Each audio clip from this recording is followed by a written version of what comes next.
I'm just thinking what Obama could have done that he didn't do, that would have helped avoid those repercussions. I'm thinking I think John is saying less austerity, more borrowing, which of course was not the consensus at the time, and people were scared of the deficit. They were scared of, but they clearly, in retrospect, didn't spend enough. I guess that's true. Obamacare did help some poor, struggling, working class people afford health care in a way that was sane. Obviously, Obama's trade policies probably didn't help.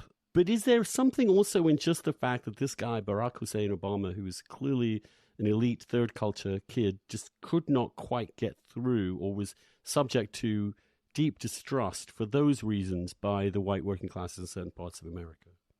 I think that Obama's key failings were economic. They were not cultural. That comes up later.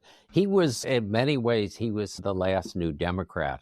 I mean, he understood, like Bill Clinton did, that he really had to go down the middle on social and cultural issues. If you remember Hillary Clinton at the convention breaking through the glass ceiling, I'm going to be the first woman president. Obama never talked about that. He never talked about being the first black president. So I think he was very careful on that. I mean, there are a lot of people, there's a strong minority in the country who might be offended by that. But I think the country has changed a lot from the 60s. So I don't think that was his problem. I think the core failings were economic. The labor thing that I referred to was that during the 1970s, you get this coalition between Republicans and K Street, lobbyists, corporations, never before that concentrated in Washington. And one of the things they take aim at is the growth of labor unions. Once 1/3 of all Americans. And one of the things they do is they exploit the weaknesses of our labor laws, which is to say, Starbucks organizes, you hear about it in Buffalo, blah, blah, blah, big victory. They still don't have a union there in collective bargaining because companies can just delay.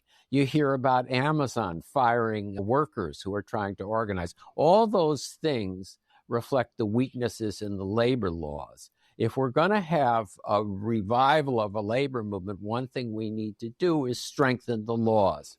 Obama comes in office with a majority, and a cloture-proof majority in the Senate. And his friends in Chicago, Penny Pritzker, Lester Crown, and I forgot the third one, a guy, send him a letter and say, we're worried that you're going to make a priority of changing the labor laws, that they'll be able to be card checks so workers could fill out their cards in a majority and they could then have an election. And so Obama leaves it behind. He doesn't do it, just as Bill Clinton again. And that was a big mistake in terms of the future of the Democratic Party, because what labor did for it, it gave it a mass base in the working class. It gave it people who worked or who organized, who provided candidates who weren't, high-flying lawyers or whatever. And also, it was a major financial contributor to the Democratic Party. And as labor begins to decline in the 70s and 80s, the Democratic Party changes. And it really, especially in Washington, becomes a party that unites the Democratic parts of the corporate America, Silicon Valley, Hollywood, parts of Wall Street, with the organizations that come out of the 60s. Civil rights, environment, feminists. And that coalition has a kind of hegemony, even during the George W. Bush years.